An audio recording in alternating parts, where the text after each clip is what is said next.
Nick Twidale from FP Markets joins us now. Nick, I thought I'd crack on and get straight into it rather than going through obviously the moves on the boards, because interestingly enough it wasn't too volatile last night, despite the fact we saw a lot of moves in bond markets and everything. But we had Jay Powell speaking. He said the word recession, which is a bit of a faux pas as a central banker sometimes. It certainly is. What were your thoughts on that, and what do you think it means for the US dollar? Mentioning recession is a little bit of a boo-boo, shall we say. I think I'm still sort of maintaining a fairly dollar bullish view myself. I think, he also said that inflation's still sort of the number one target for them. So I think that's it's not really going to affect what they're doing, but I think it's good that he's shown sort of awareness that's what's going on across the rest of the market. It's sort of been a bit of a breather for currency markets, which is a good thing. It's needed a bit of consolidation. We've seen a lot of volatility recently. I suppose the one glaring differential still dollar yen just cannot stop. Any of those bears will not get a break for the last few months, and that's still going one-way traffic. But the other majors have sort of consolidated around sort of, and they're ranging nicely at the moment. But I think medium term we're still going to see another step up in the dollar. So probably a bit of depreciation for the other majors. Is that a bit of dollar smile theory there? Things are going to, well, I'll say it just for the sake of hyperbole, but hell in a handbasket if we do see the US economy go into recession, global economy go into recession, US dollar still going to fly because of that safe haven demand? I think so, yeah. I think there's all good reasons for the dollar to continue to move up. I don't think we're going to see it fly unless we do start seeing those recessionary conditions really pick up, and then we could see some sharp moves. But at the moment, I think you do want to buy dollars on dips. Yeah. Okay.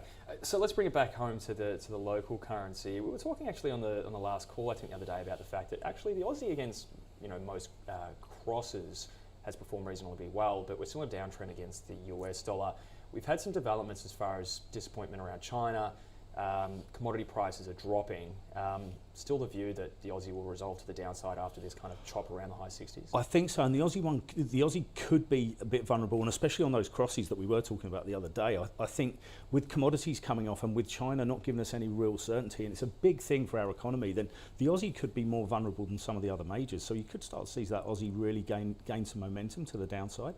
There's still a lot of strike action out there. I suppose strike pollution is another way of saying it. Yeah. Each big figure in Aussie, you do tend to see a lot of action, and that slows down those moves. But I think we could start to see it pick up, especially if those commodities continue to come off lower. So that's a sort of a technical question. We start to see those positions eroded, they break eventually. Is that when you see potentially the Aussie fall down the old elevator shaft? Yeah, it could be, and I think it's just a little bit more vulnerable than some of the other majors at the moment. Yeah, and you would say too, because the other thing that we've had recently is obviously Governor Lowe is a little bit less hawkish than some might have expected a few days ago in his speech, but still they're in inflation fighting mode. Markets are pricing in a cash rate potentially at 4% in the next 12 months. The Aussie's not responding to that. It's clearly a China story and a sentiment story, US stock market sentiment story, I guess. Yeah, I think even a couple of weeks ago we'd just seen the RBA come up. We got a spike of 50 points, and then it was hit fairly firmly. And I think we're going to see more. That's certainly the momentum we're finding in the market. Everyone is in that sell-on rallies for the Aussie against the dollar. And I think you might start to see those moves again. I think Euro Aussie's one that just sort of broke out a little bit as well. That had peaked around sort of 153-ish a couple of times, and that's sort of just broken through there. If we start to see breaks in some of those major cross levels, then we're going to start to see the momentum pick up in the Aussie dollar as well.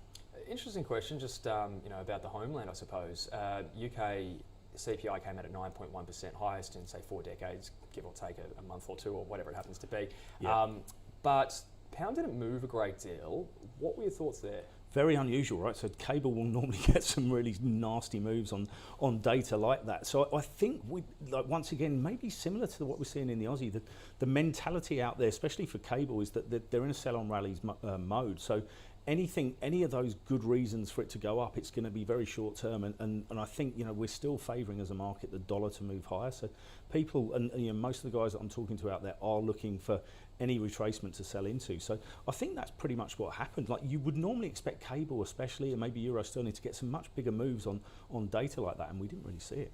And what have you got coming up in terms of on the economic calendar? I haven't checked for a couple of days. Is there any major event risk we should really be looking out for? We've obviously got another testimony from Jay Powell tonight, but what do you reckon the next big inflection point is? I think it's going to come from one of these central bankers. obviously we're sort of like getting towards the end of the month. Then we're going to hit that first week of the next month where we get those big tier one data points coming out. So, you know, do we even stretch it out to the next CPI number out the US, the next non-farm payrolls?